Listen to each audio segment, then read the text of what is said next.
గాంధీ తాత, సుభాష్ చంద్రబోస్, భగత్ సింగ్ వీళ్ళు తెలుసు కదా.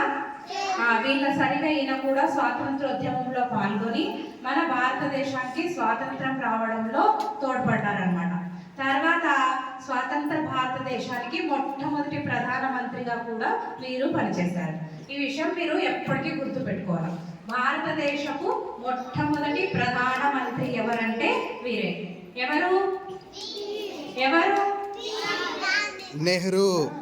ఎవరు? జవహర్ లాల్ నెహ్రూ. చెప్పండి. స్వతంత్ర భారతదేశపు మొట్టమొదటి ప్రధానమంత్రి ఎవరు? జవహర్ లాల్ నెహ్రూ. జవహర్ లాల్ నెహ్రూ. సరే, ఈయనకు పిల్లలంటే ఇష్టం కాబట్టి మనం ప్రతి సంవత్సరం కూడా ఆయన పుట్టినరోజున పిల్లల దినోత్సవంగా చేసుకుంటున్నాం అనమాట. నేను పిల్లల గురించి ఒక పాట పాడతాను. నేను ప్రాక్టీస్ చేయలేదు, అయినా కొంచెం మీకోసం ఈరోజు పాడదామని పాడుతున్నాను.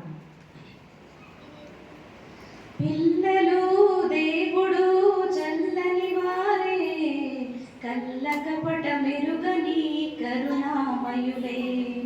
పిల్లలు దేవుడు చల్లని వారే, కళ్ళ కపట మెరుగని కరుణామయులే. తప్పులు మన్నించుటే దేవుని సుగుణం, ఇది గొప్పవాళ్ళు చెప్పినట్టి చక్కని జ్ఞానం.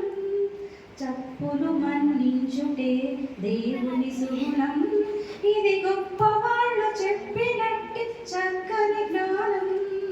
పిల్లలు దేవుడు చల్లని వారే, కళ్ళ కపట మెరుగని కరుణామయులే. పుట్టినప్పుడు మనిషి మనసు తెరచి ఉండును, పుట్టినప్పుడు మనిషి మనసు